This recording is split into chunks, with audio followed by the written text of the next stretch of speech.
Hi, I'm Susan Key. I'm a Korean American writer and Korean War historian and advocate for Korean War veterans and families of fallen heroes. On this occasion of the 75th anniversary of the start of the Korean War, I would like to extend my most heartfelt and everlasting gratitude to all who served in the Korean War to save South Korea from communism. It is because of you that I can be alive and free today, along with millions of Koreans who live in freedom and prosperity, not only in South Korea, but all around the world. I hope you will always remember that the people of South Korea are forever grateful for what you have given to us, the most precious gift of freedom. And you have sacrificed your youth, and in so many cases of our fallen, they have given their most precious life for the Korean people. So I thought about what I could do a little bit differently than what I usually do on these anniversaries. I usually do these kinds of messages of gratitude to extend to our Korean War veterans and families of fallen, so that you all know that we will never forget. The Korean people will never forget. And this is a continual mindfulness of the Korean people that we know where our freedoms come from. So I thought what I would share with you today is a Korean War history overview that I have done over the years at various public events as well as in high schools in Arizona. And so I've gathered various different kinds of presentations I've done, and I thought I would share it with you on this video. So please feel free to watch it and share it with your friends and family, and especially veterans and families of fallen heroes. Please share this with your children because I think in the United States and in Korea, there's not enough history taught of the Korean War. And what I am about to share with you is an accumulation of so much that our beloved Korean War veterans have poured into me in terms of their experiences, their stories, and what they went through during the war, as well as stories from fallen heroes. I have met many families of missing in action in Washington, D.C. during their annual meeting with EPAA, and it is through them that I have truly understood all that was sacrificed for the Korean people. So this video is dedicated in honor of all Korean War veterans and families whose loved ones were killed or still missing in action. I just want you to know that I will never forget, and I will always remember and honor what you have done and what you have given to us. And it will be my commitment, lifelong commitment, to teach others about our Korean War veterans, the Korean War history of our fallen heroes, and all that they have sacrificed to give us the legacy of prosperity and freedom that South Korea enjoys today. So I hope you'll enjoy this video, and please feel free to share it with others. I'll be thinking of you, especially on this day, the 75th anniversary. And please know that I will always love all of you and be so grateful for the blessing of having come to know you. And I thank God for leading me out of my corporate career to this amazing journey of meeting all of you and into a whole new world of walking this journey with my greatest heroes on earth. And that's our Korean War veterans and families of fallen. So I send you my love and everlasting gratitude. So I will go ahead and begin my historical overview by sharing a presentation that I've done. And most of it is very pictorial. Um, so let's see here. Let me try this again. Let me share this properly. Okay. Okay. All right. So as you know, June 25th, 1950 is when the Korean War started. So this Wednesday, June 25th, 2025, is the 75th anniversary of the Korean War, the outbreak of the Korean War. And so I will go into the historical overview. Before I do, for some of you who do not know who I am, I have been working with Korean War veterans for about 13 years. And it was just kind of a natural outcome of my meeting veterans and hearing their stories that I decided that the best way to honor them is to teach others of our Korean War veteran stories and Korean War history. And all families and veterans tell me that they don't want the Korean War to be forgotten. That is the um, terrible name that has been given to the Korean War, the Forgotten War. But it is certainly not forgotten by those who fought it, those who sacrificed their lives in it, and those who were saved by these heroes during the war. So I do everything I can to make known the history and the heroes of the Korean War. And I started a Korean War Facebook page, public page, where I post Korean War history, stories of veterans, and various things that affect that are related to Korean War, such as events going on to commemorate or honor our veterans. So if you have not checked it out, please check out my Facebook page. All you have to do is search susankee Korean War, and on any Google or search engine, you should be able to find my Facebook page. So, before we start Korean War history specifically, I'd like to take us back a little bit to 1910 and some of the background history that happened in Korea prior to the war. And in 1910, the Japanese Empire forcibly annexed Korea as part of their empire in 1910. And so Korea was under Japanese rule from 1910 all the way through the end of all the way through the end of World War II, which is 1945. At this time in 1910 to 1945, Japanese empire was quickly absorbing and taking over a lot of the territories in Asia, including parts of Manchuria, all of Korea, uh, what today is known as Thailand and Vietnam, and some of the Pacific Islands. And so you can see all the red dots and red territories that the Japanese took under control during World War II. And this is where the Americans fought during World War II against the Japanese after they had bombed Pearl Harbor. So Korea was part of the Japanese Empire during World War II. And when the Americans defeated Japan with the bombings in Hiroshima and Nagasaki, that is when the Japanese surrendered, and Korea again became its own territory. So that's kind of where I'm going to pick up and take you through Korean War history. Now, here you'll see a line of the 38th parallel. Now, this 38th parallel, a lot of people have asked me, was Korea always divided? And my answer is no, it wasn't always divided. It was only divided as a temporary line on the 38th parallel. It was an agreement between the United States and the Soviet Union that after the Japanese surrendered, the Russians would go into North Korea to expel the Japanese. And the Americans had a very small military presence right after World War II in Korea. And so they would be responsible for expelling the Japanese and setting up free democratic elections in South Korea. So that was an agreement, and that 38 parallel dividing North and South Korea was to be only a temporary line of, who was kind of getting the country back in order and stabilized. Well, we all know that the Soviet Union cannot be trusted. And so they had other plans for North Korea. So instead of having free elections in North Korea, they decided to put in a communist dictator puppet named Kim Il-sung. So they never held free elections in North Korea. And so that became a communist state above the 38th parallel. In the meantime, in South Korea, the Americans held a free election.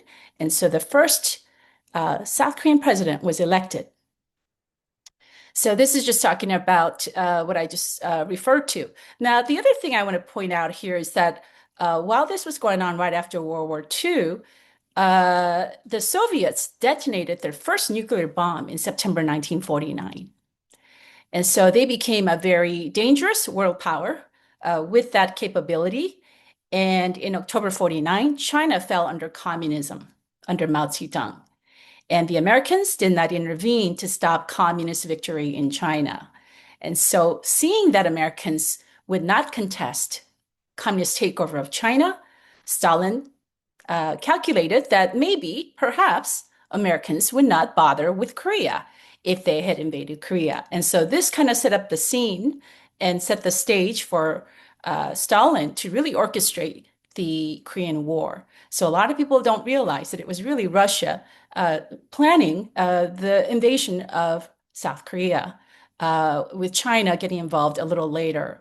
But this was the plan of these communist leaders to take over all of Korea to make it a communist country. So Kim Il-sung is the first communist dictator of North Korea, who was installed in 1948. And they wanted to expand communism into South Korea, even though South Korea had already elected a South Korean president, Syngman Rhee. So on June 25th, with the help of the Russians and with the agreement of China to help, they invaded South Korea. So this is Syngman Rhee, the first South Korean president elected in 1948. Now, his desire was to unify North Korea and South Korea under a democratic government. So you can see these very two opposing political uh, philosophies coming to a collision. North Korea being communist and South Korea being a democratic government. At this time, the US president was Harry Truman, and Harry Truman had finished World War II, and he was drawing down the US military and cutting the defense budget. And so when the Korean War happened, there was a very small number of Korean military American advisors in Korea, and South Korean military didn't even have one tank when the invasion happened. So the Soviets helped build a very strong military force in North Korea and modeled after the Soviet army. And after a barrage of artillery fire, and about 53,000 North Koreans drove across the 38th parallel into South Korea on June 25th. Just 3 days later, they entered and captured Seoul. So really, there was no defense, there was no real fight that was successful against this invasion. So the South Korean army, which really didn't exist, really fell back, and South Korea was quickly captured. At this time, Truman believed that if communist aggression was unchecked, that it would spread in all of Asia, including to Japan. So he didn't ask Congress to declare war because he didn't want to involve the United States in another war after having finished World War II.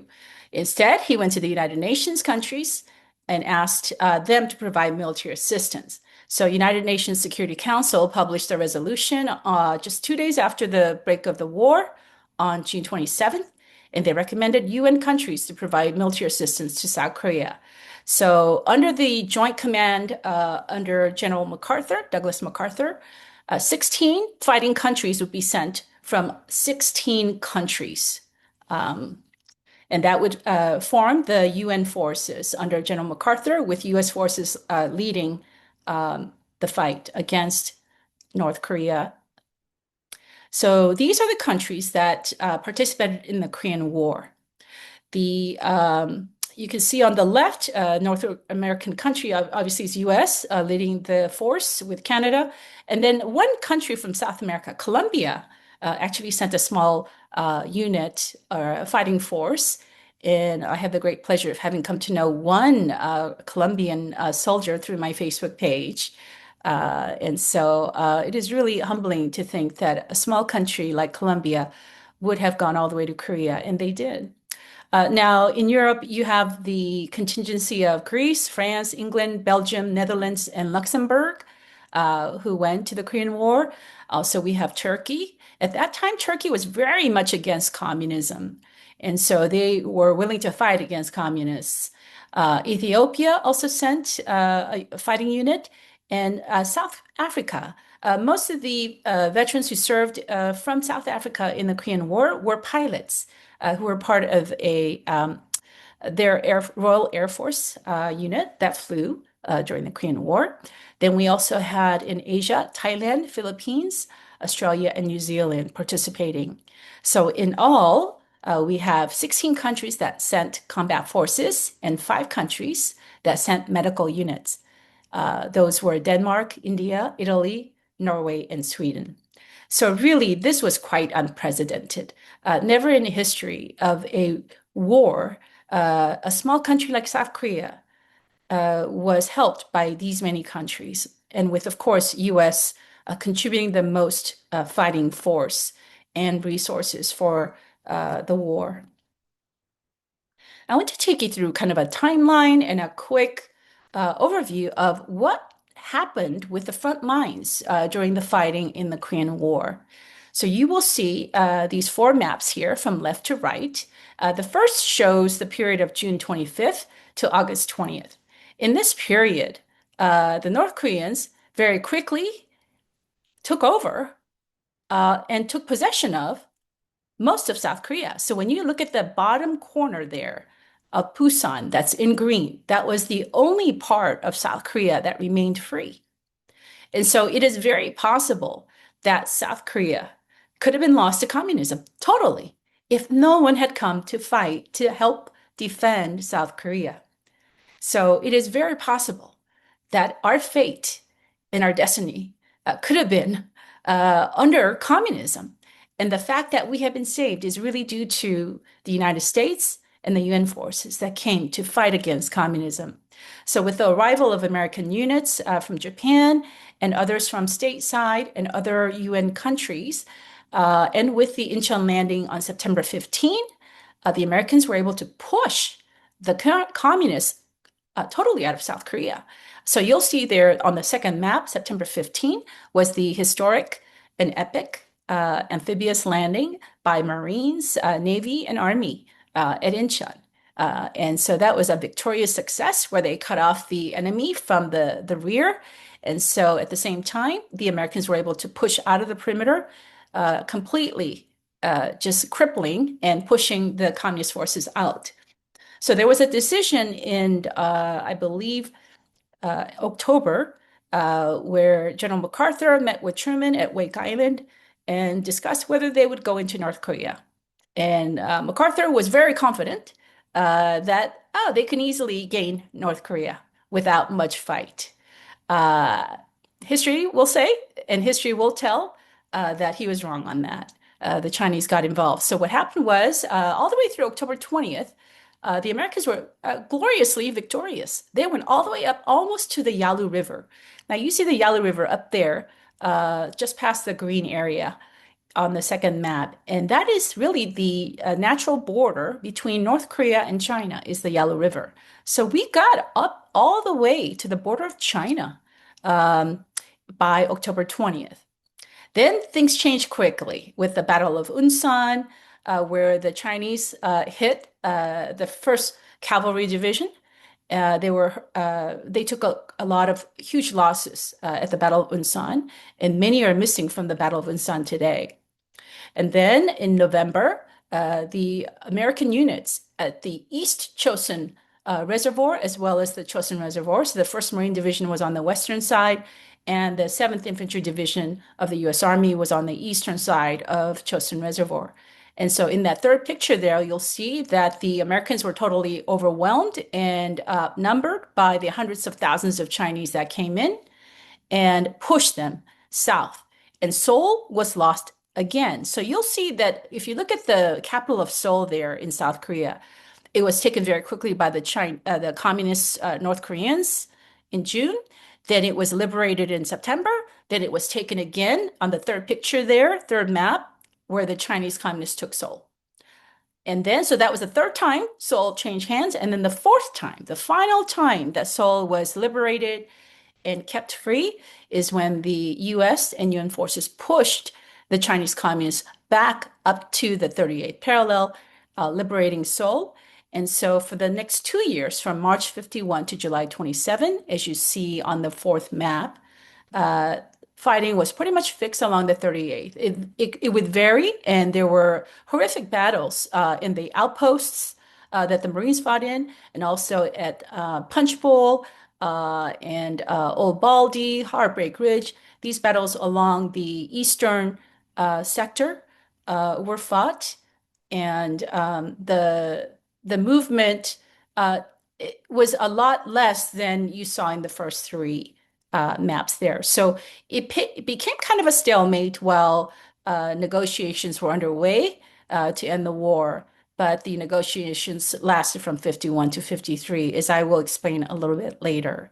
So you can see here just how quickly the front lines changed between June 1950 to January 51. That's only 7 months. In 7 months' time, look at the difference between communists taking over all of South Korea and then US and UN forces going all the way up almost to China and then again going back down and losing Seoul. So this was a very tumultuous time with just drastic movements of the front line, the main line of resistance. So the fourth picture is really where the war kind of came to a stalemate.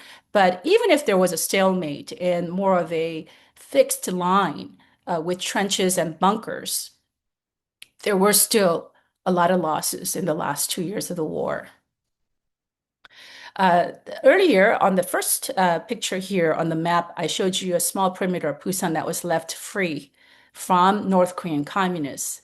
This is what it looked like then for the U.S. forces and the UN forces fighting there. It was mostly U.S. at this time, fighting in the early parts of the war. I actually know a veteran named Mr. Kilfoyle, Tom Kilfoyle. He actually set foot in Korea on July 4th. 4th of July, 1950, just days after the invasion on the 25th of June. And so I always told Mr. Kilfoyle that he brought freedom. Uh, this, 4th of July, of course, is the birth of the United States. And so I always say he brought freedom to Korea on 4th of July. So he was one of the first soldiers there, and he fought on the front lines here at Busan. Now, Busan perimeter didn't come into existence until probably late August. So when Mr. Kilfoyle arrived in July, he was actually all the way up into Daejeon for the very first Task Force Smith that came in from Japan, the 24th Infantry Division. And so he was part of the very first guys that went all the way up to Daejeon and then got pushed back and pushed back and pushed back further until they were fixed at the Busan, defending this very small perimeter of South Korea. And so at this time, by early September, the ROK Army and UN command forces had troops that outnumbered the North Korean soldiers. But it took a long time to get to that number, to outnumber them and push beyond the Busan perimeter. As I said, here's the information on Incheon landing. So while the Busan perimeter fights were happening, MacArthur devised a plan for amphibious landing behind enemy lines because Incheon had fallen to North Korean communists, just like Seoul and most of Korea. So most of Korea was in enemy's hands. And so they devised this plan to land at Incheon, cut off the enemy from the rear, cutting off their supply lines and troop movements, while the American troops pushed out of the Busan perimeter. So this twofold attack or push out from the Busan and then landing behind their lines at Incheon really kind of trapped and pushed out the North Korean communists. And it was a wild success. So for the Incheon landing, the 1st Marine Division and U.S. Army 7th Infantry Division took part. And this is a couple of pictures of what it looked like. We had 75,000 troops landing at Incheon with 261 Navy vessels, and it was a wild success. And in Korea, Incheon landing is still very much a revered and much remembered victory of the Americans in changing the tide of the war.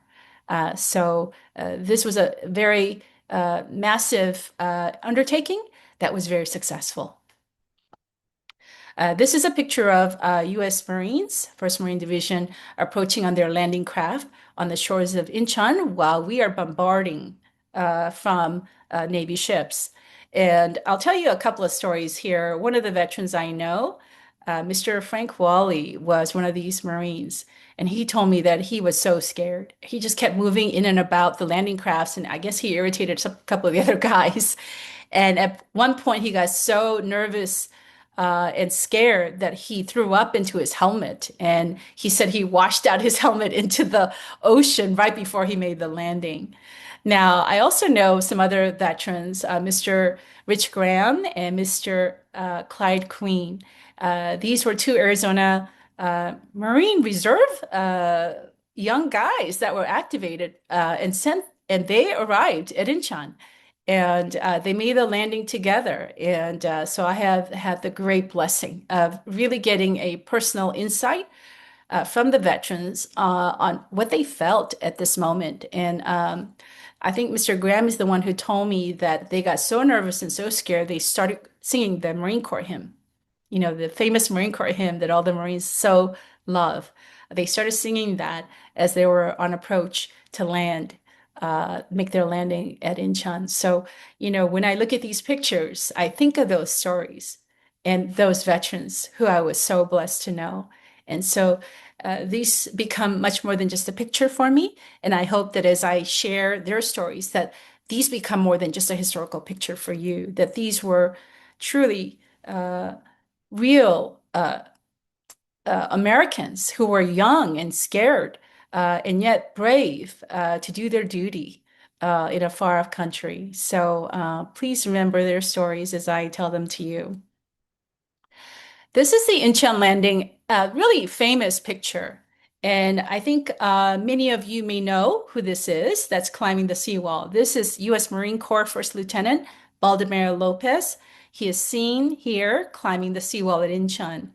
And I first saw this picture and found out who it was when I was in Korea, actually. I went to a museum that was doing an exhibit for Korean War, and this young college student told me, "Do you know who that is? That's Baldomero Lopez." And I said, "How do you know that?" He goes, "Well, I've read about him." And just moments after he climbed that wall, he uh, threw himself on a grenade to save his fellow Marines. What had happened was he was about to throw a grenade into a machine gun nest of the North Korean communists, and instead of being thrown, it fell in front of him. And so rather than risking killing his fellow Marines, he threw himself on his own grenade to save his fellow Marines. And so he was posthumously awarded the Medal of Honor.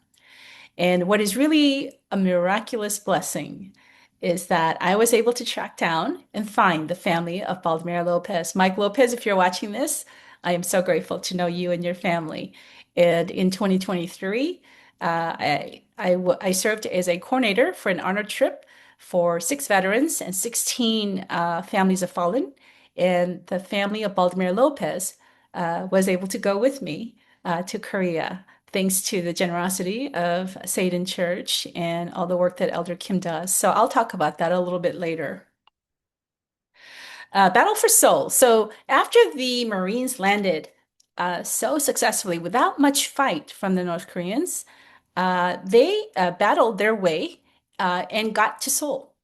And so, as I mentioned before, Seoul changed hands 4 times, as you'll see here in this timeline. So, Seoul was lost to the communists on June 28th. Then, with this battle with the Marines fighting in the streets of Seoul, they got it back on September 25th, just 10 days after the Incheon landing.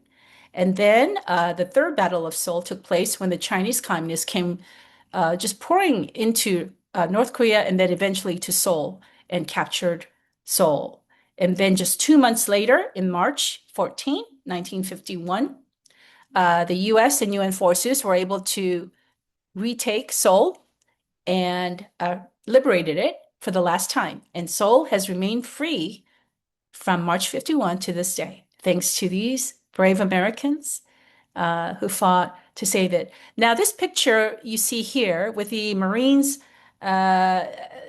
with this standing behind with their rifles, positioned to attack the enemy. You see those 3 pictures and portraits upon those buildings.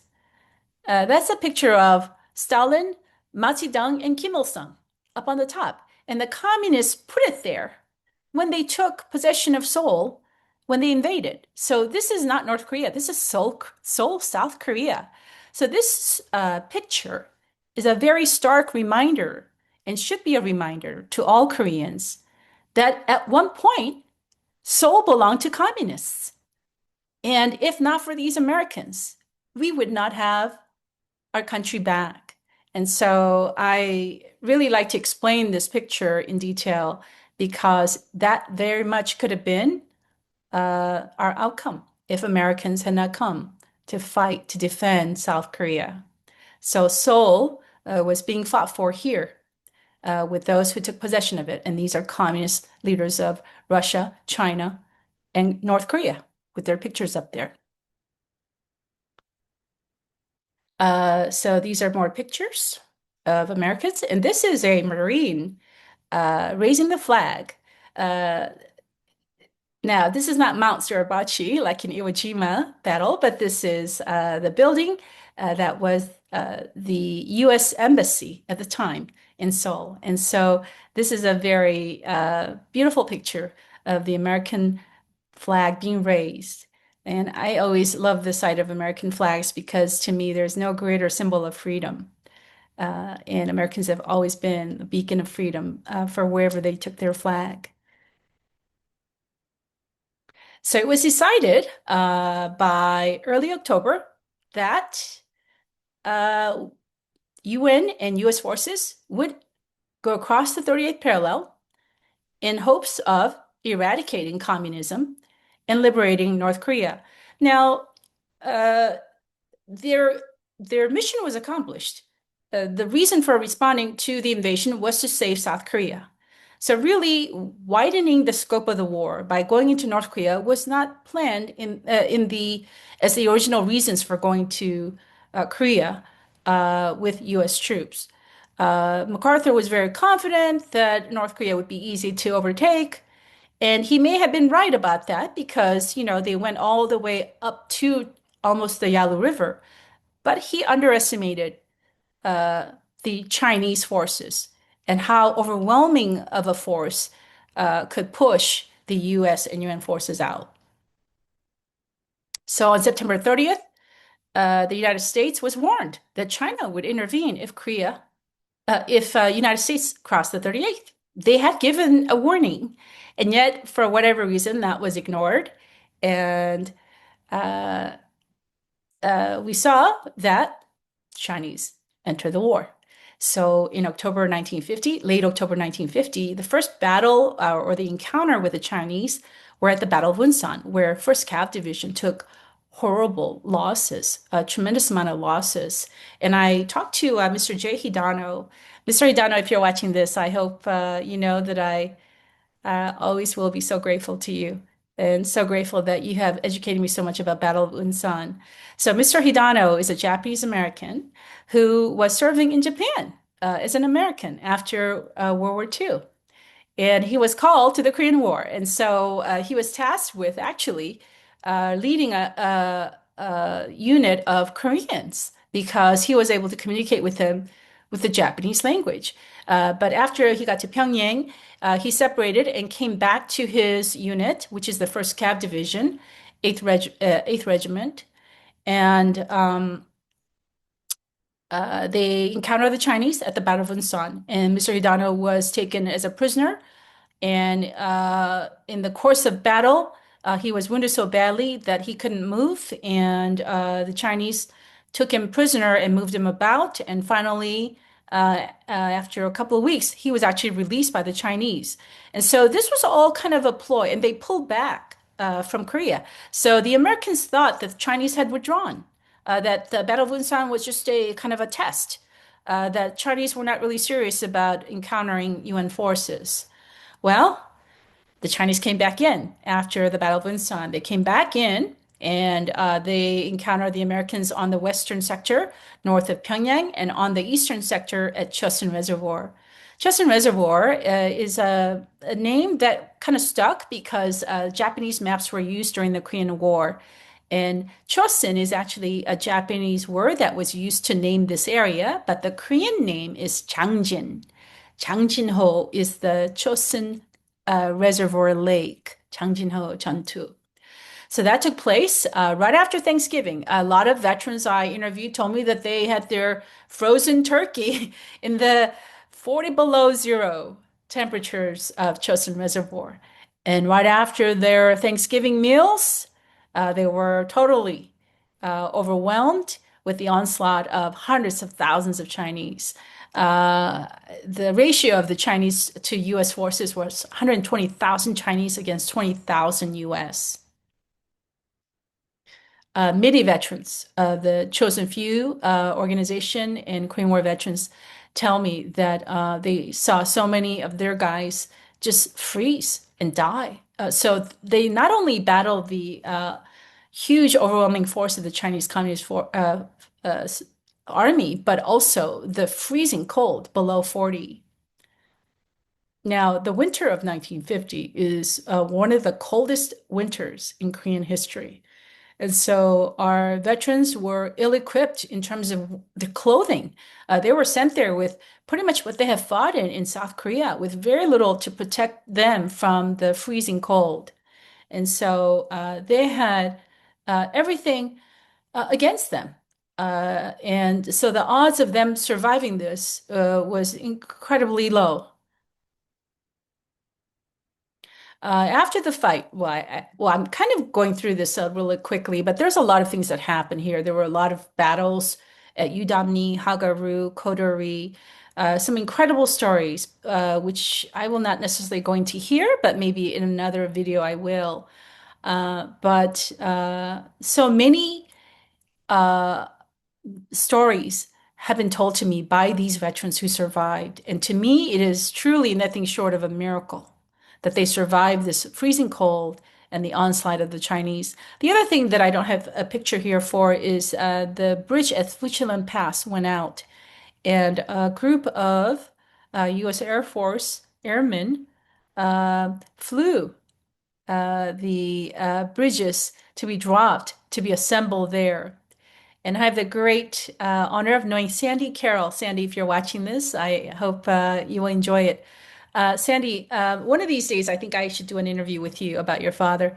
Her father was a U.S. Air Force officer who flew and commanded the cargo planes that dropped the bridge, Treadway Bridge at the Chosin Reservoir, which allowed the engineers below to construct a bridge at this bombed out valley pass and gave the Marines the ability to break out of the Chosin. Without that bridge, these Marines would have been trapped there and for sure would have been killed by the Chinese that surrounded them. So that bridge and the amazing ingenuity of the U.S. Air Force, the Army engineers, and the Marine Corps engineers was really such a great feat that had never been undertaken before. So that was really amazing. And so as they broke out of the Chosin, there were still a high number of casualties.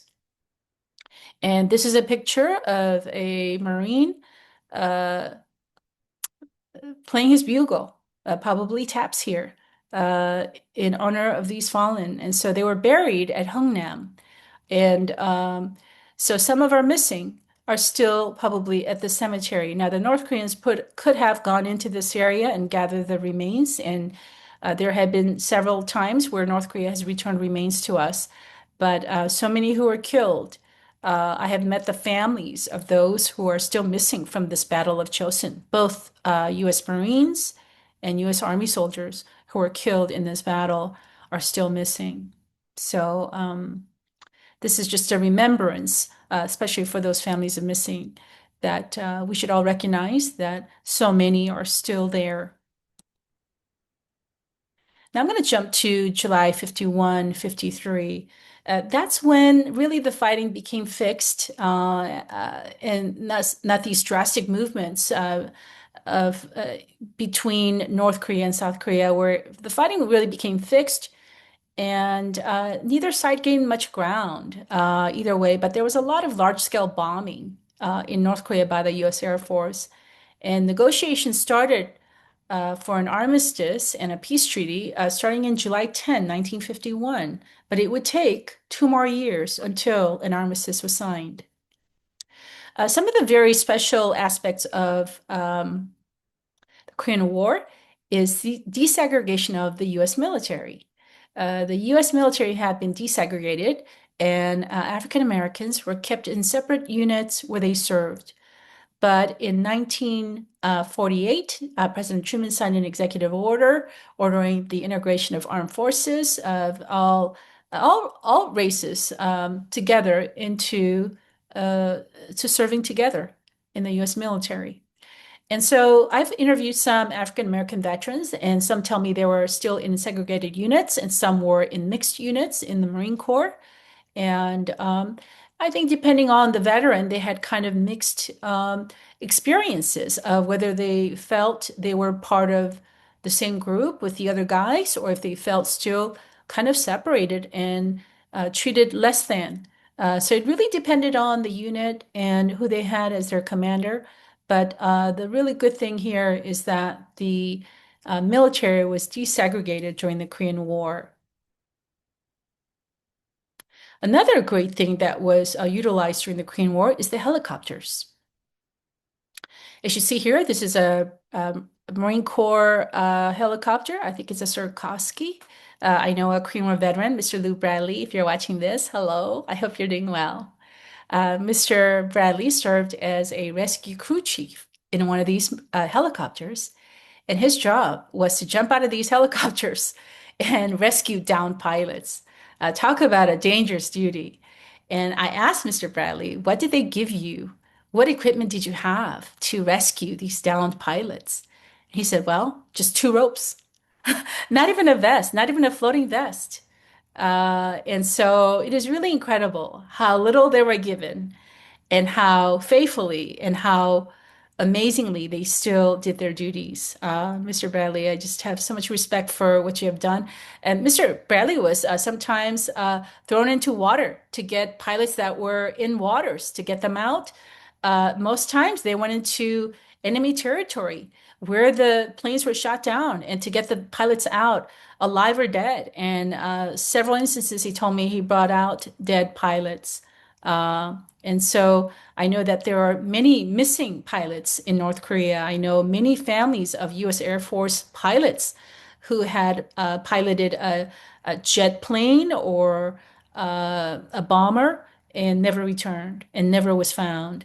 And so I really thank Mr. Bradley for having brought those men back so that those families at least had closure of having their loved ones to bury and brought home. So this is a picture of Marines being on a hill. As you can see, there's just sticks on this hill. That means there's a lot of heavy bombing there, artillery and bombing that took these trees out. And so you'll see a lot of Korean War photos where they're just sticks. Those used to be trees.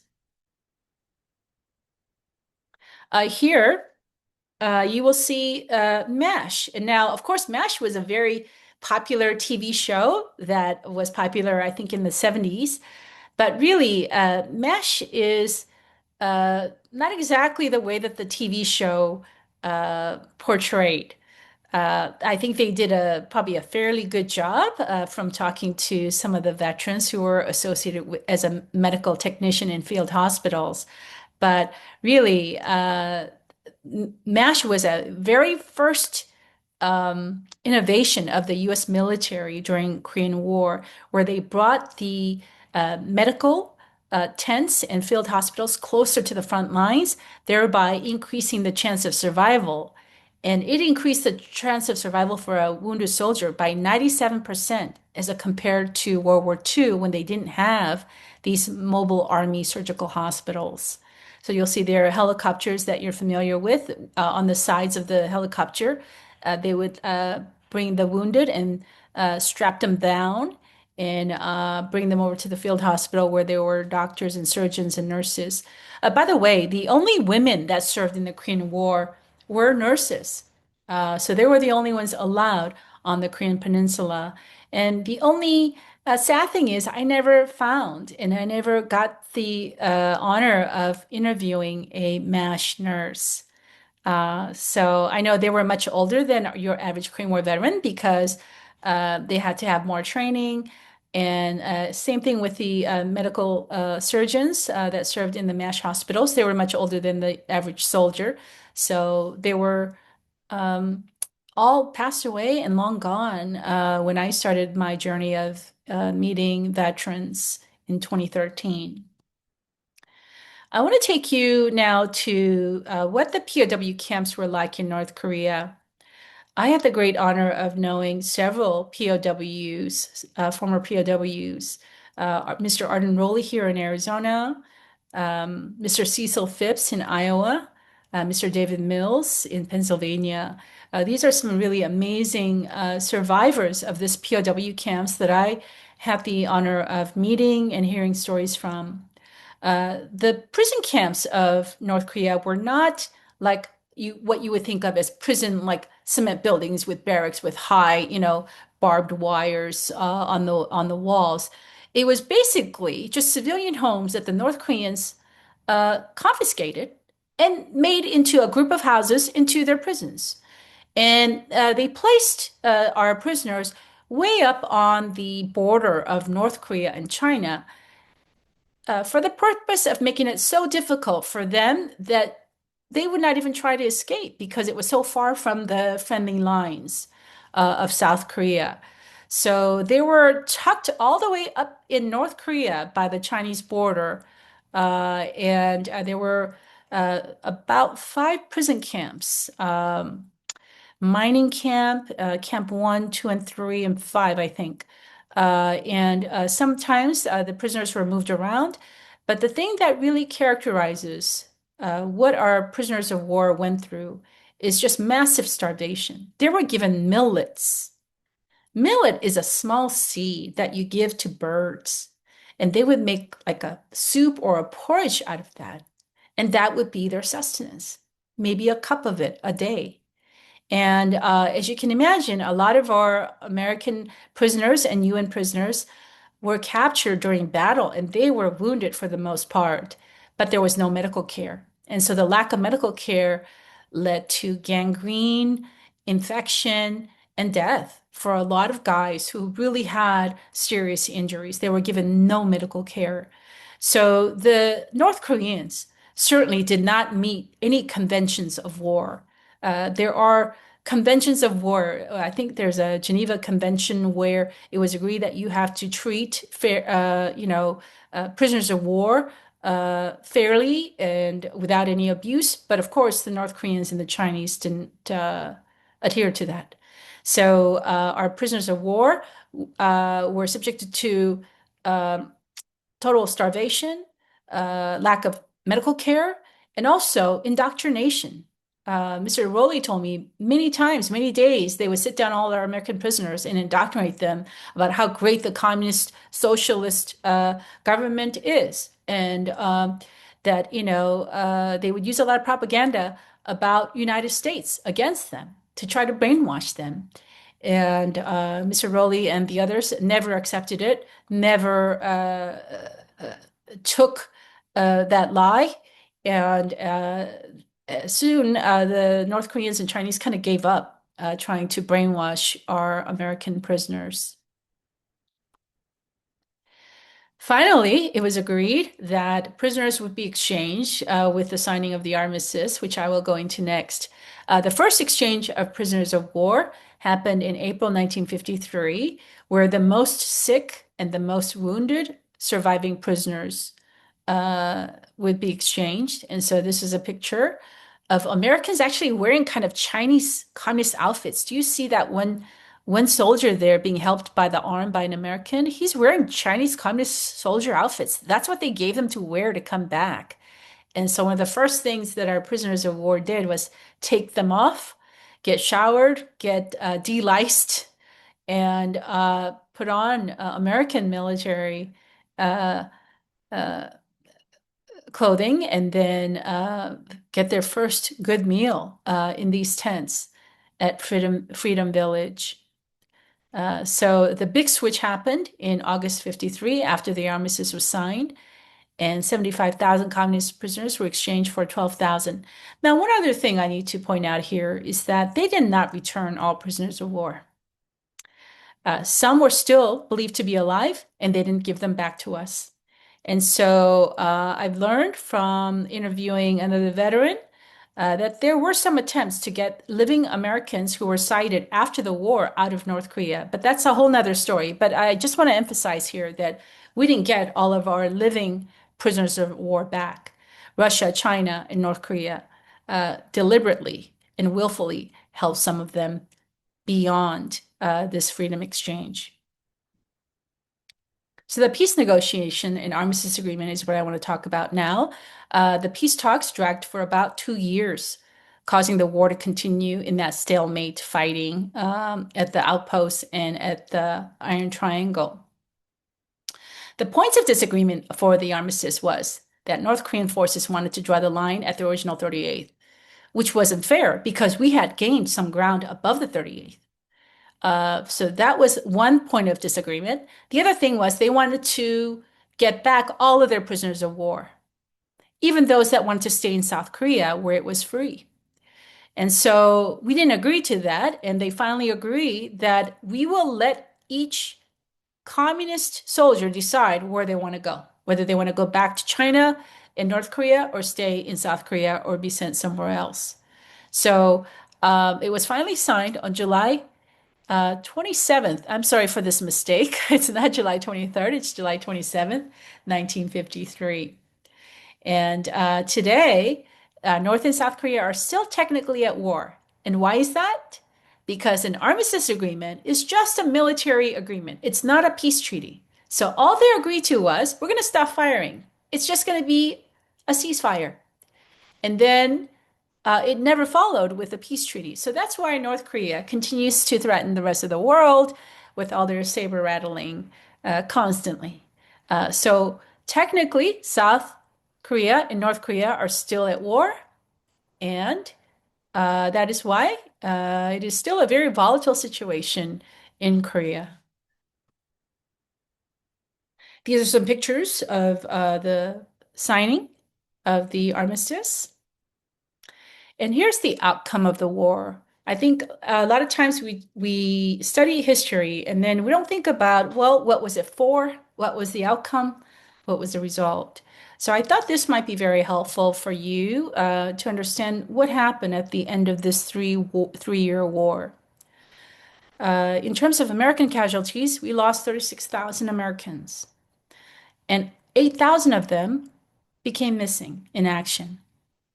In 1954, with Operation Glory, about 800 unidentifiable Americans were buried at Punchbowl Cemetery in Hawaii as U.S. unknown Korea. At that time, as you can imagine, in 1953-54, there was no way to identify a fallen soldier if they didn't have identifiable identification on them, like their dog tag or anything like that. So they were buried as unknowns because there was no DNA technology yet developed. And so 800 were buried there. And I will talk about them a little later here. The DMZ was established at the 38th. Now, it was established at a little bit above where it was on the eastern sector because the US had gained ground on the eastern sector. And so what was a part of North Korea, we gained a little bit of that territory on the eastern sector. Armistice only put into effect a ceasefire. It was not a peace treaty. And so we are technically still at war. And South Korea was saved from communist takeover. That is the great takeaway. And I think I want to take a little time here to explain. You know, a lot of times people say, oh, that was a lost war. Well, it ended the same way that it started. What was it all for? Well, I think through veterans like Mr. Kynard and Mr. 20 and so many others who say this over and over. This is the forgotten victory. South Korea was saved from communism. We stopped communism. Now, a lot of people may argue, well, we didn't get North Korea, so it was a lost war. Well, let's think about this. The objective of the United Nations and the United States answering to the invasion of North Korean communists was to defend South Korea. Now, later on, as General MacArthur was successful with the Incheon landing, he had high confidence that he could get North Korea. But that was never the original objective. The original objective was to save South Korea. And in that, South Korea was saved. And so it was a victory against communism. And if you look at South Korea and North Korea today and look at the stark difference between what has risen in these two countries, you will see that it was absolutely a victory because South Korea has now risen to 12th largest economy in the world. I think the last time I checked, it could be the 10th largest economy in the world now. And they have a strong democracy that has continued with democratic elections of their president. The DMZ today is heavily fortified and mined in uh, a zone that is 160 miles long across the whole peninsula of Korea. It stretches 160 miles long from west to east, and the demarcation line is 2 miles from the center of the buffer zone. So it's a 4 mile wide zone in which nothing could happen in that area because it is heavily mined and neither side could go in it. And I think the real tragedy of that line is not only the separation of the two countries, but also there are many fallen soldiers in that zone from both sides who may be very difficult to recover because they are in the DMZ. So I've gone to this area many times on my trips to Korea with Korean War veterans and families of fallen. And personally, when I go here to this area, I'm always very angry. It makes me angry to look across North Korea because that crazy Kim dictator, dictator number three after his grandfather took over North Korea, has taken over North Korea and totally eliminated any human freedoms that God intended for us to have. And people in North Korea today have no freedoms to speak of. They can't worship God. They have to worship this crazy communist leader. They don't have freedom of speech. They can't speak against anything. They have to accept the propaganda and the lies that are told to them in all of their broadcast. And basically, there's only one station. There's not even different points of view that they're presented. And they have virtually no connection to the outside world.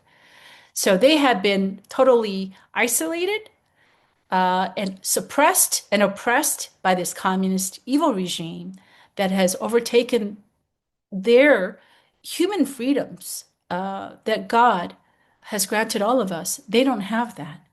So when I look at North Korea, I think of all those people who are living in that kind of prison in their own country, where they don't have a voice, where they don't have any ability to make their own decisions about their life.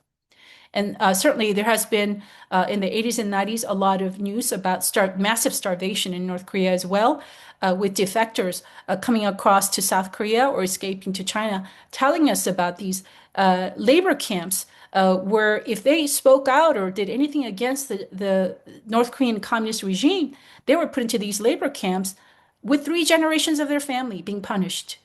And many of them have escaped and defected and have spoken about just the incredible violation of human rights in North Korea. So North Korea continues to be one of the most evil places on earth. And I pray one day those people will be freed from the grips of it and be able to taste what freedom is. I want to tell you a little bit now about our POWs MIA. I'm wearing a pin here. I always wear it for any special and important occasions where I talk about Korean War. POW is prisoner of war. MIA is missing in action. So this is a logo that the families of MIA have come up with. I think it was developed by a Vietnam War MIA families. And so all the families who are missing their loved ones from all wars wear these pins. And I wear it in their honor as well. During the Korean War, about 8,100 Americans became missing.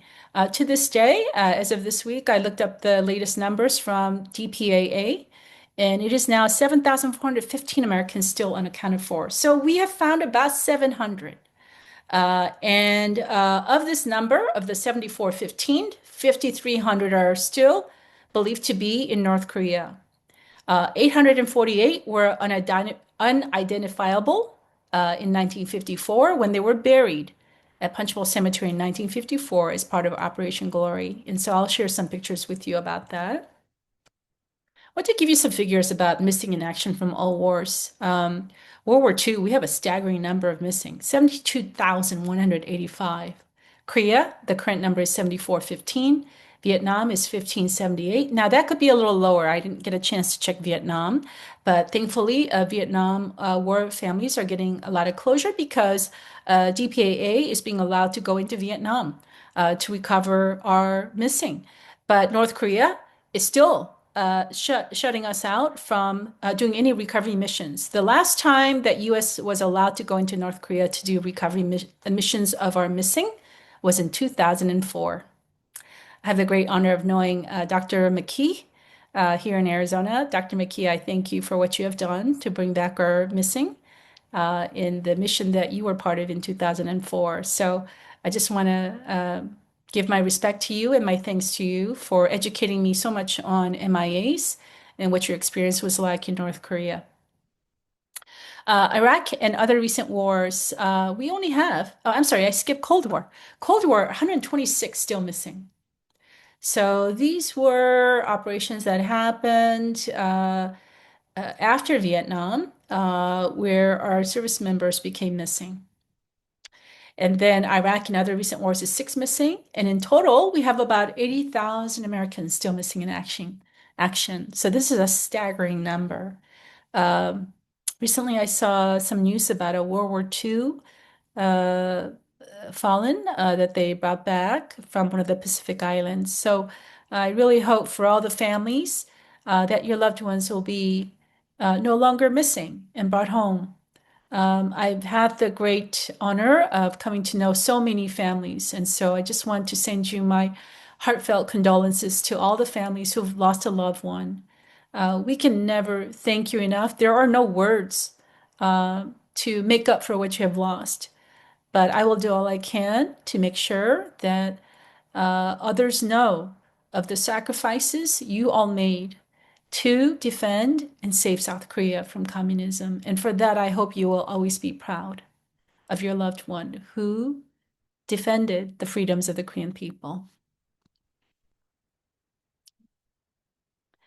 I think this is pretty similar to what I said. I don't know why I have it duplicated here. Okay, so this is a map of where our missing are in North Korea. So on the left, you'll see POW campsites where the ones that perished in the POW camps were buried. Battle of Unsan, as I mentioned, was one of the first horrific battles where the Chinese killed a massive number of our Americans. Uh, and then Chosin Reservoir on the right, and then UN cemeteries. Now, you call them UN cemeteries because these UN cemeteries were when Americans pushed into North Korea and we discovered American killed or UN killed, they established a small cemetery in these places and buried them. But when we got pushed out, we were not able to bring them back. And so I believe Freddie, your uncle is believed to have been buried at Pyongyang UN Cemetery, but at some point taken out. So there's a lot of specific cases I've learned about where they may be in these UN cemeteries, and some hopefully have been taken out before North Korea took it all back. So you may wonder, how are these missing being found and returned home today? There are three ways that Korean War MIAs are being found and returned home. First way is North Korea actually giving them back to us. So this has actually happened in history. In 1990 to 1994, 208 caskets were given back to us.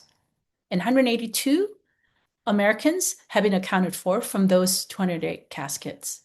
1996 to 2005, we were given 229 caskets from 33 recovery missions. Now, this is one of the ones that I was talking about that I know Dr. McKee had gone on. And also on May 25th, 2005, U.S. had to suspend joint recovery because they kicked us out. They said, you can't come in here anymore to North Korea to get our Americans. And so because of the hostilities between U.S. and North Korea, all recovery missions were suspended in 2005. Luckily and thankfully, President Trump met with well, he's not president, he's a communist dictator of North Korea. I won't even name him, but you know who he is. I call him Crazy Kim number three. But anyways, President Trump met with him in Singapore in the summer of 2018, and 55 caskets of American remains were returned to Hickam Air Force Base. You may all remember that Mike Pence, the vice president at the time, went for a repatriation ceremony where these 55 caskets came off of a cargo plane that was flown from North Korea to Hawaii. And some of the families I know were at that ceremony, and some of the families I know, their loved ones were identified from those remains. So I'll talk about them a little later. So I'm so grateful to President Trump for having done what no other president has done, which is to bring back American remains from North Korea. The second way that Korean War MIAs were returned is through MACRI. MACRI is the South Korean military organization, very much like the U.S. Department's Defense POW MIA accounting agency. So they are tasked with excavating and searching for remains of Korean War missing, whether it's Korean, U.S., or UN countries' remains. So I know of one case that I will share with you where a South Korean military found an American hero on a hill where Battle of Heartbreak Ridge took place. The third way that American missing are found and identified is from actually our own cemetery. It is Punch Bowl Cemetery, or the National Memorial Cemetery of the Pacific in Honolulu. In 1954, as part of Operation Glory, 848 Americans were buried there as unknowns because they couldn't be identified. And after a lot of discussion and urgent requests from the families, the DPAA is now disinterring all 848 of those Americans and identifying them. So for the next 10 years or more, we will see a lot of Korean War missing soldiers, Marines, airmen being identified from these disinterments and sent home. So in the news, you will see a lot of that. And if you haven't already, there's one I just heard about from Arizona that will be coming. So I hope to meet the family when that hero comes home. This is to give you an idea of what the families today still suffer. They still suffer the loss of their loved one, and they go to these annual meetings organized by the DPAA. DPAA stands for Defense POW MIA Accounting Agency. And they're tasked with finding our missing service members.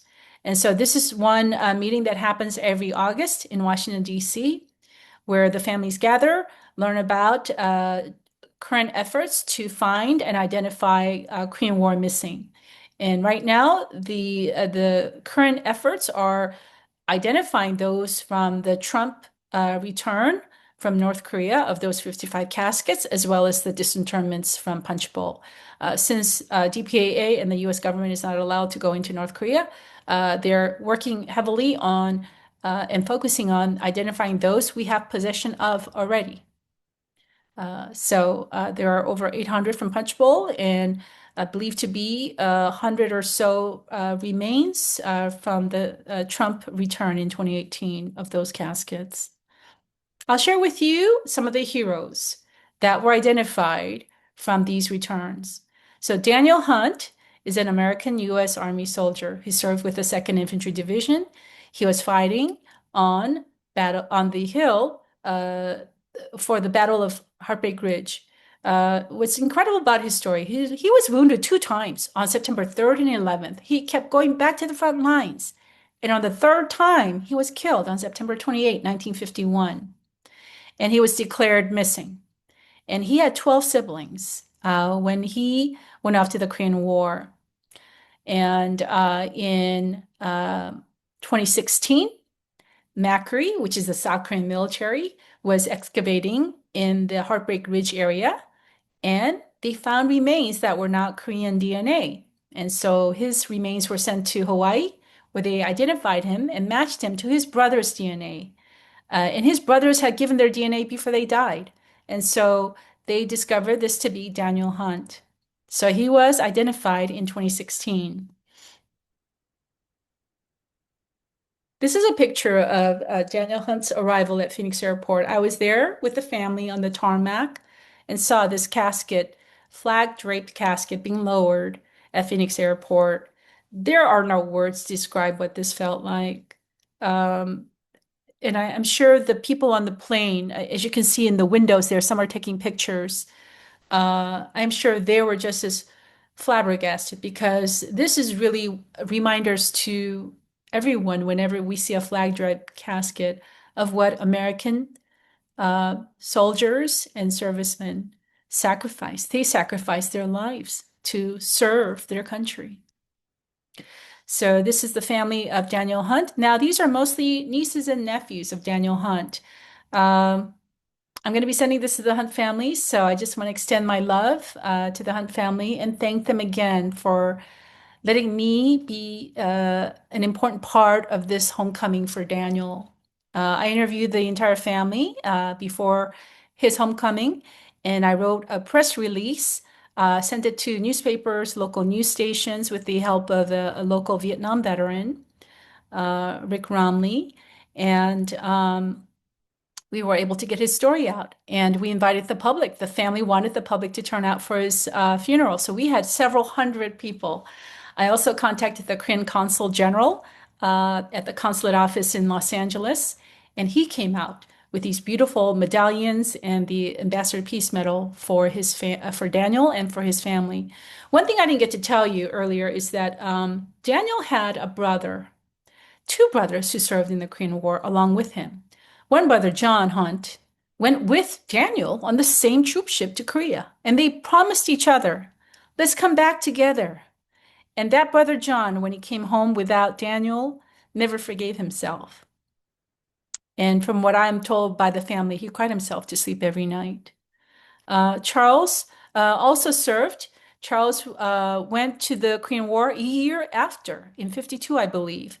And he served in another unit with in the Korean War. So from this family alone, there were three young men who served, and one still went after his brother went missing. So it is really a incredible family, a very noble family who gave more than most people would even dream, sending three sons to the Korean War. So I just send my deepest gratitude to the Hunt family, and I'm so grateful that Daniel was buried finally in Arizona. This was his funeral. We had several hundred people there with Arizona Patriot Guard riders and all kinds of veterans organizations. Even Iraq, Afghanistan veterans turned out for him. This is the flag being handed to Delphine, and Delphine Kyle is the niece of Daniel. But because there were 12 siblings and so many kids, Delphine actually knew Daniel. Even though she was his niece, they were close in age. So even though she's the niece, she actually knew Daniel. She has some memories as a child of Daniel. This is a picture we took at the cemetery with Daniel's portrait there in the middle with the Hunt family, with Consul General Lee. I really think this Consul General, he was fantastic. He came out, he just really genuinely loved on this family, and he was so generous with his time and care to the Hunt family. So I thank General Consul Lee for his coming to honor this family, not only in official capacity, but as just a Korean also who is grateful, a Korean citizen who is grateful. He certainly showed that. Well, now this is a picture of Rick Hunt. Rick is one of the nephews of Daniel Hunt, and I had the opportunity to go on a trip to Korea, sponsored by the MPVA, Ministry of Patriots and Veterans Affairs. And Rick, and so when we talked about this trip, I told Rick, hey, we should go to Macri and tell them who they found, because it is this Macri organization that found Daniel's remains. But they never found out who it was because it's the Americans that identify, and we don't know if Macri was ever informed. So I said, let's go to Macri as part of our trip and make Daniel known to them. so that we can motivate them to look for more Americans. And to me, sharing personal stories is what people remember. So we wanted to make this Daniel Hunt known to Macri as more than just a set of remains that they found on a mountain at Heartbreak Ridge. So here, Rick is doing a presentation of his uncle's story to the director of Macri in South Korea. This was 2018. It was glorious. I mean, just truly glorious. And so he handed him a book here of pictures from the funeral of Daniel's homecoming. And I found out through some friends who visited Korea after this trip that this Macri director had put Daniel's picture and this picture book in their lobby as an exhibit of one of the American heroes they found. And I'm so grateful for that because they need to know, and the Korean people need to know what these heroes did, what they look like, what their names were, and what they meant to the families that waited for them for so long. So this was just the most fantastic, amazing occasion of the leader of Macri meeting one of the families of fallen, uh, thanking each other, really. I know this Macri director is thankful for this family and this hero, and the Hunt family was grateful for this director and his team finding their uncle's remains. So this was truly a huge blessing, one of the most joyful occasions I've been part of.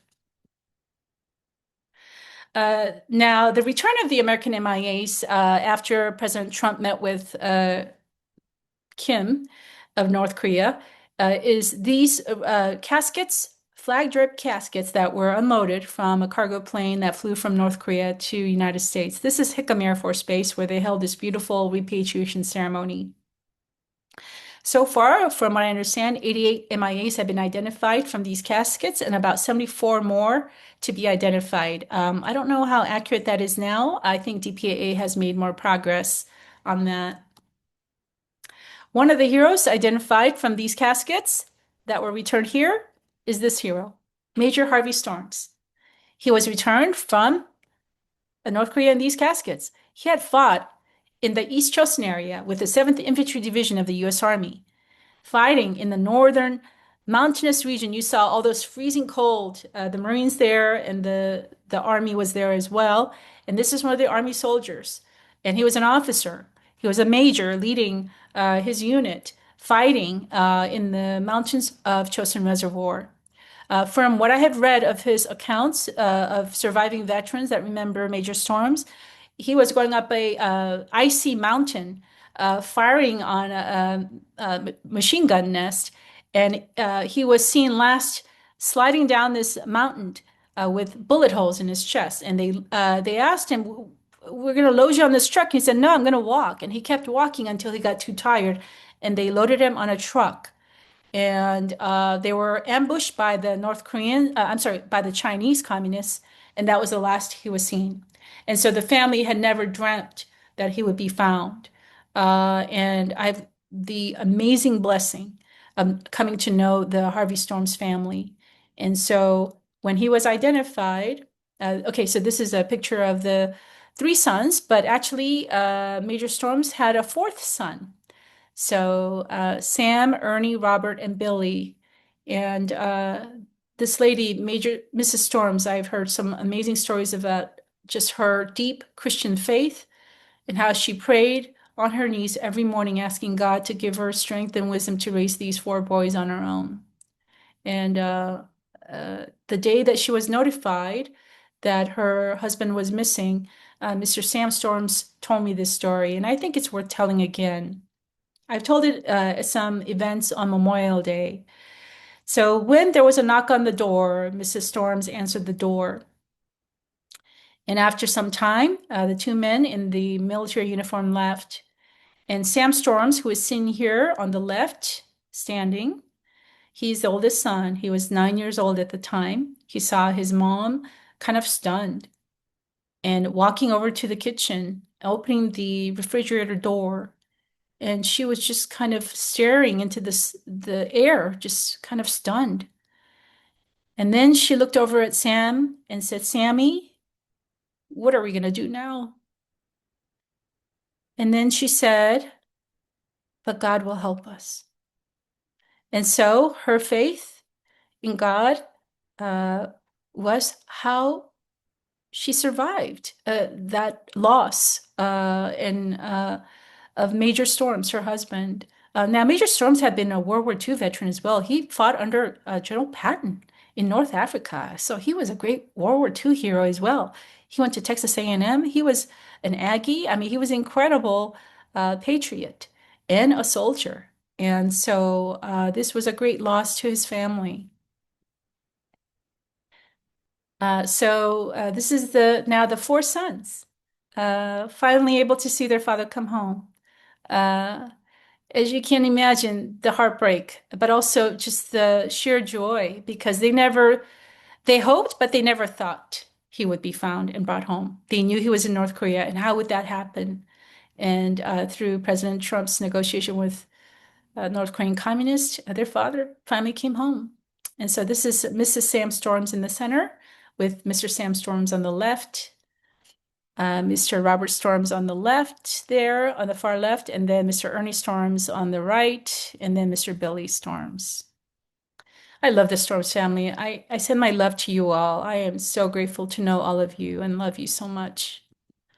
This was the funeral of Major Storms in 2021 in July. So because of COVID, even though he was identified in 2019, we had to wait until 2021. The Storms family has a very large family, and all of the family came for this. I was there as well, and Korean War Memorial Foundation folks were there, as well as Defense Attaché General Pyo at this funeral. And I thank them all for coming to pay their respects. This was the Fort Myers Chapel that we had a short ceremony before the burial. And this was the military honors funeral. Absolutely beautiful and so dignified with the horse-drawn caisson and the casket. That's General Pyo of he's a defense attaché general with the ROK Army who was serving at the U.S. Embassy as a defense attaché. And he came, and I thank him for his just deep devotion. He and his wife have such a genuine and sincere love for our Korean War veterans and families of fallen. So I thank them for all that they have done and continue to do to honor our Korean War heroes. So the third way that our Korean War MIAs are found is through the disinterments that are happening. As I mentioned, in 1954, 848 Americans missing were buried here as unknown because they couldn't be identified. There was no identification on them, and they didn't have the technology. I've tried to go there several years in a row. I did actually because my husband has family in Hawaii, and so we visited Hawaii every year. And so every year I go to the U.S. Unknown section to lay a wreath on behalf of the Korean people. And I've done a prayer walk here. I've walked this area asking God to help our government identify them and send them home. And I prayed for all the families who are still waiting for them, that they would be alive to see their loved ones come home. And I prayed that one day this section would not exist because they will all have gone home. So that is my continued prayer, that this U.S. Unknown Korea section will no longer exist because at least the ones that have been buried here have been identified and sent home. So this is what an individual grave looks like. They're numbered on the upper right corner. There's actually a U in front of the 401, so it's unknown 401. And each hero deserves to have their name on their gravestone to be honored. This is one of the heroes that was buried at Punch Bowl that has recently come home to Arizona. This is Private Felix Yanes from Arizona. He was identified. He was actually killed in the very first weeks of the war. He became missing in Daejeon, July 16. So he was one of the first guys from Japan sent there to face the onslaught of the North Korean communists. And then, of course, the North Korean communists pushed back all their Busan perimeter. So Felix Yanes was actually killed before Busan perimeter was even established at the very early onset with Task Force Smith. So he was with the 24th Infantry Division. That was the first division sent from Japan to Korea. And he was identified after being brought up out of the Punch Bowl Cemetery and identified and matched to his family's DNA. He was buried in Tucson, Arizona, September 2022. I send my love to Tammy and her mom and her aunts, who I've come to know. And Tammy was able to go with me to Korea on an honor trip in honor of her uncle. So I absolutely love Tammy and her family as well. This was the funeral. I didn't know the Yanis family. I just went to the funeral and I asked Tammy, can I say a few words of condolences on behalf of the Korean people? So whenever I can, as early as possible, I try to contact the families when I hear about MIAs being found. I encourage any Korean American that's watching this that if you see anything about a Korean War MIA being found, please go to their funeral. Even if you don't say anything, but just come to show your love and respect, these families will appreciate it. And they certainly deserve to see a Korean person who's alive and free because of what they sacrificed. So that is really the reason I go. They deserve to see a Korean person living in freedom as an outcome of their loved one having given their life for Korea. So I really encourage all Koreans and Korean Americans to seek out these families, to honor them, to console them, to comfort them, to thank them, and to be there at their side as they lay their loved ones to rest. And so that this is the first time I met this family. And the two sisters of Felix Yanez are still alive, and their niece, Tammy, is really the one who went to the DPA meetings every year. She went to the wall dedication. I didn't even know that she was at the Wall of Remembrance dedication 2 years ago, but she was there, and we had just kind of crossed paths. But at this funeral is when I really met Tammy. And so I'm so grateful for what a precious gift it is to come to know these families. Uh, Really, I think what's key for Koreans is that we just need to be sincere, sincerely grateful, and sincerely sorry that they had to lose their loved one. That's it. It's simple. You don't have to have fancy words. You just have to really have genuine feelings of gratitude and sorrow for them, for their loss. This was his funeral in Tucson. And also, what was really amazing about going to this funeral is that I met another MIA family there. Freddie Munoz came from Yuma, Arizona, because he heard about Felix Yana's funeral. Now, Freddie's uncle is still missing, but he came to this family to console them, and I met Freddie there. And so Freddie also joined us on this trip to Korea, and Freddie's still waiting for his uncle, George Segura, to be found. Uh, so I am always grateful for these really amazing opportunities to meet uh, anyone related to the Korean War. It is truly a privilege and an honor. This is the sister of Felix Yanez. I was just giving my condolences to her at the funeral. And my husband Tim took this wonderful picture. I didn't even know he was taking a picture, but I love this because I think it symbolizes just how meaningful it is for the families to see a Korean person, recognize them for what they have given to us, and for them to receive our gratitude and also our condolences is so important to them. So it was a privilege and a huge honor to be with this family. Earlier, I had mentioned DPAA, Defense POW MIA Accounting Agency. This is the Department of Defense agency that is responsible for finding and identifying our missing service members. They hold an annual meeting in Washington, D.C. And for those of you who want to find out more information, you can just search dpaa.mil and you'll find information about their annual meeting. This year, I believe it'll be in early August, again in Arlington, Virginia. This is what the families, I think I showed this picture before. They go for these updates. And what's also great, I would like to really encourage families to find other families who are missing their loved ones in the same battles that your loved ones went missing. So that way you can share information with each other about what you've gathered, what you've learned, and help each other. And I think there's a real instant bond that happens between families who are missing in action because it's a very unique experience. Not too many families can really understand what they're going through. And so when they find others who lost loved ones in the same battle, I have seen just instant bond of just understanding and friendship. So I really encourage the families to go and also give your DNA to the government for identification. So punch bowl, again, I don't know why I'm showing this again, but that's why you need to give DNA because there's 800 Americans that are being identified now. Now, from what I understand, DPAA has about 95% of the family's DNA for the 8,000. So they did very well in terms of collecting DNA from the families. So they have 95% or more success probability of matching to the families who gave DNA. But there's still about 5%, I think, families who haven't given DNA. So if you haven't, please contact DPAA to give your family DNA. This is the court of missing on the right. You'll see me standing. This is a Punchbowl Cemetery, the same area.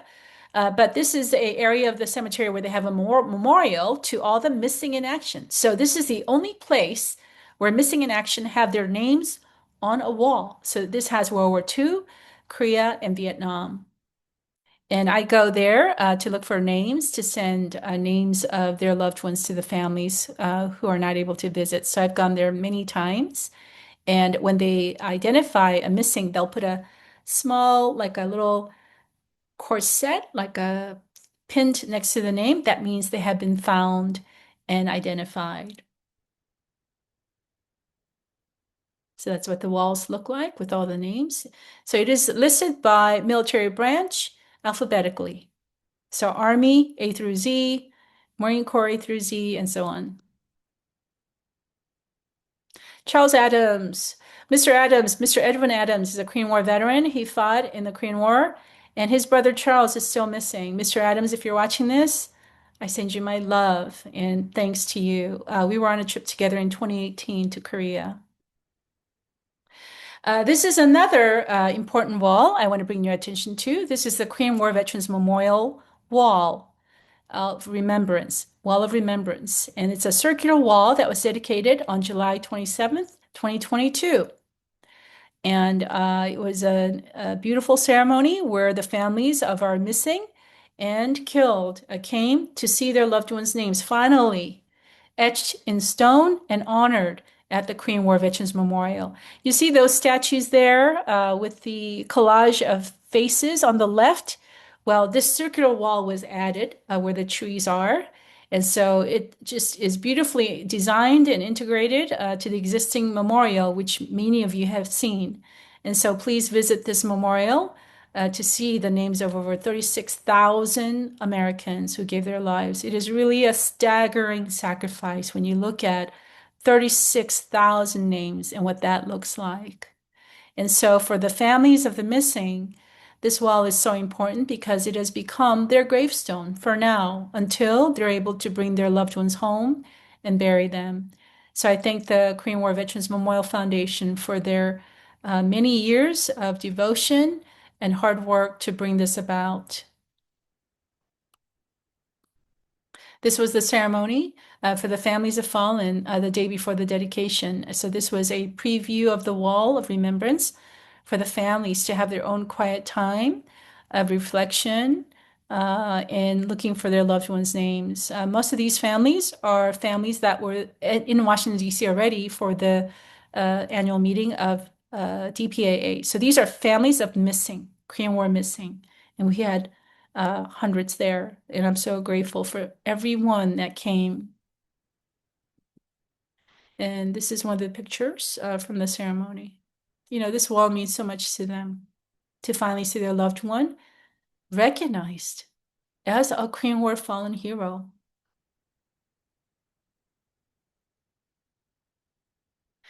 Now, this is a picture of, now I'm going to take you to Korea with some of these families and veterans. This is a picture of families looking across the DMZ. This is the family of Joseph Matsunaga. And Joseph's picture is actually right here. I'm going to show you. This is Joseph. Joseph Matsunaga was actually a World War II veteran. He's Japanese American. He served with the 442nd famous 100th Battalion in Europe, fighting against the Nazis. And they were the highest decorated, most well decorated Japanese American unit that served in Europe. And these Japanese Americans served during World War II to prove their loyalty as Americans. Because, as you know, Japanese Empire attacked Pearl Harbor. So the Japanese Americans living here were interned because they were suspect. But young Japanese Americans wanted to prove their loyalty to America, so they signed up to serve in the military and they were sent to Europe. So Joseph was one of them. And he survived all of that fighting in World War II. And then in Korea, he became missing during the Battle of Unsan. I mentioned Battle of Unsan earlier, which happened in late September, early October. And so he became missing in North Korea while he was fighting the Chinese communists. And so this family you see here, looking across the scopes into North Korea, is the sister. On the far left is um, Pat Morishima, and absolutely love Pat and her family. They have become like my own family to me, and they have been so embracing of me and telling me about Joseph Matsunaga. So aloha to the Matsunaga family in Hawaii. And they were looking across here to North Korea, wondering where their brother might be. So the two ladies leaning against the wall on the left and right are the two sisters of Joseph Matsunaga. So I send my love to the Matsunaga family and Pat. So we were on this trip to Korea in 2018 together. And this is another family member. And so her father was a Navy fighter pilot. And she met this Korean student at the Korean War Museum. And this student just came up to her and said, "Who is this?" And she said, "This is my father." And he just, with tears in his eyes, thanked her for her father's service and sacrifice. So, these are the really meaningful moments, I think, for the families to see Korean people just sincerely express their sorrow and also gratitude. This was South Korea during the war. And I think I'm leading now to showing you then and now pictures of Korea. A lot of people think that Korea was always very modern, very successful, but no, Korea was a very impoverished country, very devastated country before and after the war because of the Japanese occupation. Korea had taken a lot of resources from Korea were taken by the Japanese, and so it was already kind of impoverished. And then after the war, even more so, with the devastation of war. And so this is just a couple of pictures of just women struggling to find something, scourge for something to survive on. Now, today, you can see this satellite picture of North and South Korea. North Korea is pitch dark, and South Korea is just full of lights, seen from a satellite image here. You see a little bit of light at Pyongyang, and that's it. So it is a stark reminder and a very simple illustration of dark versus light, good versus evil, communism versus democratic government, free government by the people. And so South Korea today has 51 million people living in freedom, thanks to these American heroes and UN heroes who fought to save South Korea. It is the fourth largest economy in Asia and 10th largest economy in the world. Look at the difference between this and this and this. 75 years on. And as you all see this picture, I hope you'll take a moment to give thanks to all of our Korean War veterans and our fallen heroes who have made this possible. And I also give thanks to God. It is by God's grace, I believe, that He sent these heroes to fight for us. To me, there was no real reason that I can think of why South Korea would be so compelling to save. We were a poor country. We had nothing to offer the world. And yet, 21 countries came to save us. I really believe it was by the grace of God and the plan of God to save South Korea and its people. And so I believe that the Korean people have a responsibility to thank these heroes from these 21 countries and to honor them and to always remember who it is that saved us from communism. This was Korea, refugees just uh, fleeing the communists with their belongings. This is actually a picture of North Korea. When the Chinese entered the war and the Americans were withdrawing from North Korea, these are North Korean people fleeing on foot at Taedong River. This is a river in North Korea. A lot of people think this was the Han River. This is actually Taedong River in North Korea in the winter of 1950, fleeing. So this is not the beginning of the war. This is December 1950. And this is the last chance for North Koreans to flee, along with Americans retreating from North Korea. So I hope they all made it. My family, luckily, my dad's family is from North Korea and they escaped uh, several months before the war. So they didn't have the chaos of the war in terms of fleeing with hordes of people, but they escaped on their own when the North Korean communists captured and stole all of my grandfather's land. He had a vast amount of land. He was a very wealthy landowner in Pyongyang. And so my father was about 17 when the war started, and he decided to enlist in the South Korean Army to fight against communists. And he was attached to the 3rd Infantry Division of the US Army as a Katusa, and he was an interpreter. And so I know that if America had not come, there's no way that my father or my mother would have survived. Now, my mother's family is from Seoul, and I think every Korean would say that if not for America and these soldiers, these brave Americans, South Korea would not have been saved. And even if you escaped North Korea, you would have no safety in South Korea because it would have been taken by the communists. So we would have had no safety and no haven of freedom. So really, I think we need to be reminded of where our freedoms came from. These are more pictures. Now, this is near the Nakdong River. These are more refugees. This is South Korea today. For those of you who may not know, it is a very modern, very densely populated, and very advanced city in Asia. I think a lot of you have heard of K-pop and things like that, but a lot of Korean cars are made now and brought here to the United States. Hyundai, Kia, Samsung is a electronics company, appliances and TV, and of course Samsung phones.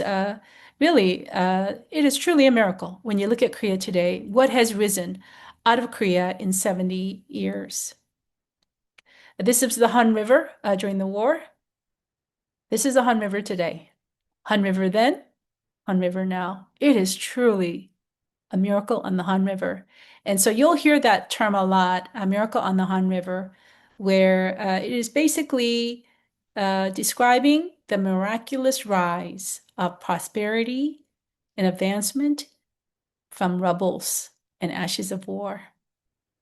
And so I've been to this building many times. It's called the Lotte World Tower in Gangnam, and it is 123 stories high, 8th tallest building in all of Asia. And I had the great honor and pleasure of going to the very top with our Korean War veterans and families of fallen in 2023 on an honor trip sponsored by Seidan Presbyterian Church of South Korea. So I thank all the generous members and Elder Kim and Pastor So of that church that sponsored our trip. We had an amazing time, and it was truly amazing for the veterans to see just the development and just the sprawling city that Seoul has become. This was Marines crossing the Han River during the war. This is Han River today. On the left there, that oval structure in the middle is the Olympic Stadium that was used for the 1988 Olympics. I want to do a shout out for Mr. Roy Wagner. Mr. Wagner was a Navy sonarman during the Korean War. His sons are all part of the Golden Knights U.S. Army parachute team. And one of his sons, Chris, actually was part of the Olympic ring in the air that the paratroopers formed as they were coming down onto the stadium in 1988. Can you imagine a Korean War veteran and his son landing in the stadium in 1988 as part of the Olympics opening ceremony? Truly a miracle, by God's grace, that things like that could happen, and that I would come to know Mr. Wagner and him telling me this. And they were so gracious to actually give me a framed photo of him coming down, forming the Olympic ring as a paratrooper into the stadium. So I send my love to Mr. Wagner and his family, and I thank him for his service during the war on the USS Halsey Powell. This is a Marine Corps, some kind of a landing craft. I think they call them, the veterans had a name for them, ducks, something ducks. I forget. But anyways, this is the shore of Han River. This is the shore of Han River today. There's not a spot open really. It's all these high rises. This is Task Force Smith coming into Busan at the beginning of the war. This is Busan today. Can you believe this? Veterans, can you believe this? You have so much to be proud of, so much to be uh, take pride in.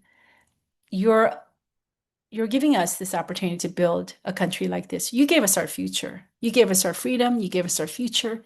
You gave us the ability to do this. And I hope you will be so proud. These are American Marines fighting snipers in the streets of Seoul in September 50. This is Seoul today. This is the American Marine raising the flag on the U.S. Embassy. This is Seoul today. So I think words speak a million words, doesn't it? 1,000 words. So really, this is what the legacy of our Korean War veterans are. They have given a nation and its people prosperity and freedoms that no one could have imagined. The levels to which we could have never imagined South Korea to rise to this level of prosperity. And so we thank our veterans and families of fallen and all the fallen heroes for the sacrifices they made to give us our future. This is Mr. Hapkin, a dear, beloved veteran. He's passed on. Mr. Jim Hapkin served in the Korean War. And this is a trip we made to Korea in 2013, sponsored by MPVA, Korea's Ministry of Patriots and Veterans Affairs. This was a beautiful ceremony, and we had so much press just crowded in with the veterans entering in. And they were given these beautiful scarves with the Korean and American flag. We go together, 같이 갑시다. And so he entered, and I just love this beaming smile on Mr. Hapkin's face. And Mr. Hapkin went all the way into North Korea during the war. And after the war, he came home, and his incredible duty was to be a military escort for those that went to Korea who came home in a casket. So he helped escort the caskets of Korean War fallen to many families during the war. So Mr. Hopkin gave me incredible education about what these families were, how they mourned the loss of their sons coming home in a casket. So I thank Mr. Hopkin for having educated me so much about the whole military escort and how they did it during the war as the caskets came off of trains. Actually, they came off of ships in San Francisco, and then they were loaded onto trains in San Francisco and then sent to different hometowns across the United States. And so Mr. Hopkin was a military escort during the war for these heroes. God bless Mr. Hopkin. This was a trip in April 2018 of 24 families of Korean War missing and killed. And I was so grateful to be part of this trip because before the trip, I knew half these families already. And then after the trip, of course, I knew everybody. And so this was a beautiful trip to honor their loved ones. And this whole trip was dedicated to fallen heroes, which I absolutely felt was the right way to honor these families. This is a greeting we received in 2023 at Salem Presbyterian Church, and of the veterans that came in. Pastor So is giving a bow of respect to Mr. Tim Whitmore, who was there for this trip. And this is Susan Harveth and Sharon Flanagan, the nieces of John Train Jr., who was killed in the Korean War. He was killed in the last year of the war as a Marine fighting on the outpost. And look at this glorious welcome to the families. The kids are singing God Bless You in English. It was so heartfelt. I think there was not a dry eye when we came into the church. Uh, this is uh, this is Karen Logan. Mike Logan is the son. I know he's not in this picture, but this is his father, Samuel Porter Logan, Major, who was a commander of a bomber, B-29 bomber that went into North Korea and never returned and still missing. And so these kids are singing, but I am so grateful for the opportunity to teach our kids, Korean kids, and show them the faces of these heroes. So I asked the families to carry the portraits in so that the kids could see.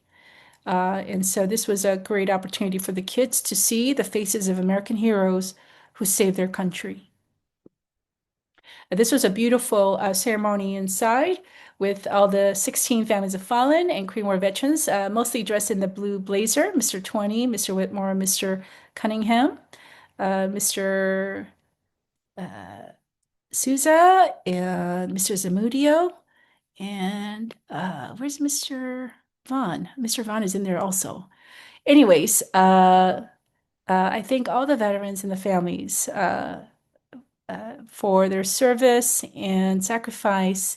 And this was a beautiful ceremony at the church. This church is so generous. They give of their offering and tithe to support this program and to pay for every penny of the expense of this honor trip. So they are so generous and so genuine in their gratitude. And I thank Satan Church for their almost 20 years of doing these trips and also events they do here in the States to honor our Korean War veterans.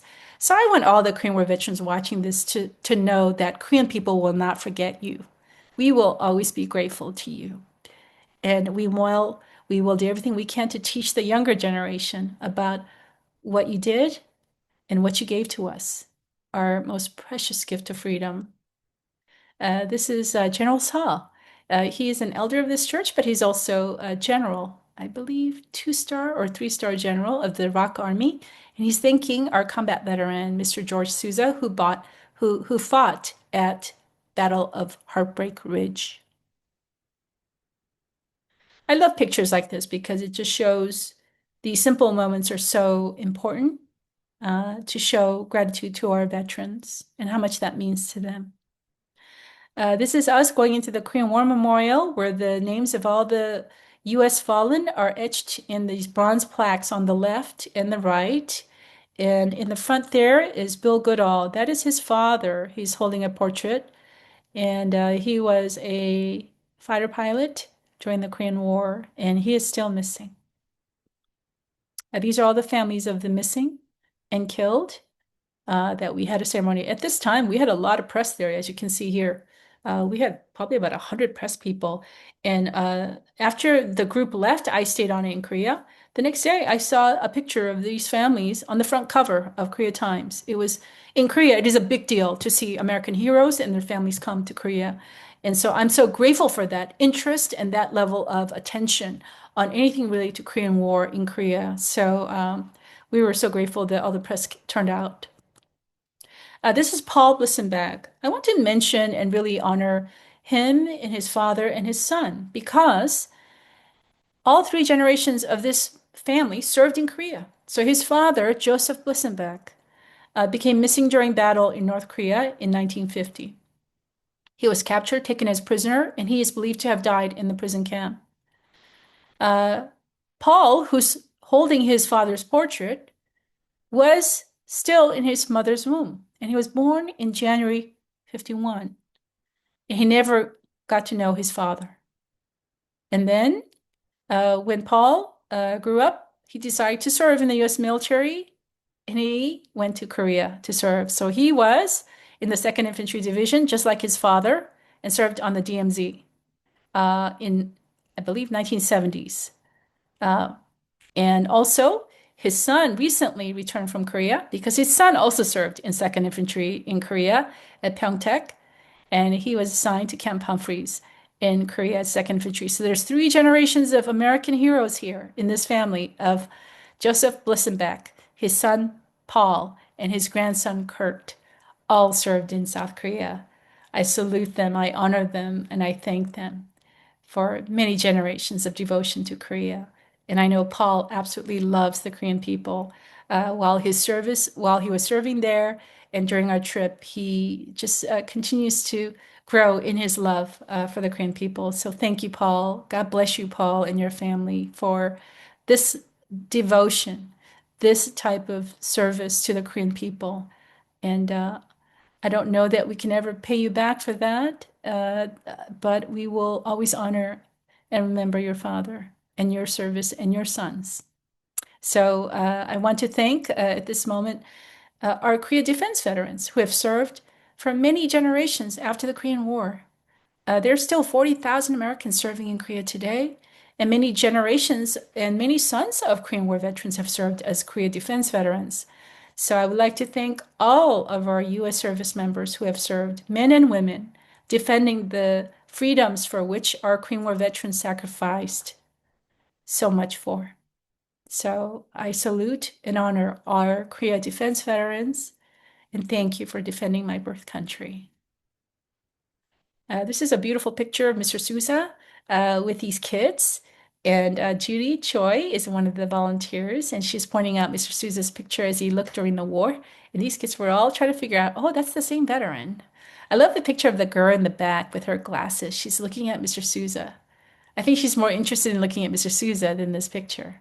I love that curiosity she has about these war veterans. Like, wow, these were young men 70 years ago, came to fight for us before I was born. I could almost imagine that's what she's thinking.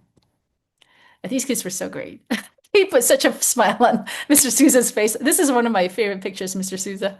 I just love this. I mean, what joy. What a blessing. And this is what our veterans fought for.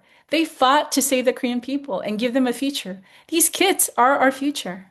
And so I thought that this was a very beautiful memory as well as a picture to show you of what legacy and what gift these Korean War veterans have given to us is the ability to have a future and a life of freedom.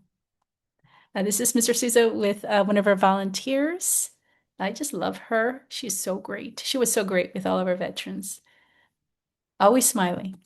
This is Mr. 20. I love Mr. 20 as well. He's a chapter commander of the Antietam chapter in Hagerstown, Maryland. And he had this beautiful moment with these Korean kids visiting the Korean War Memorial.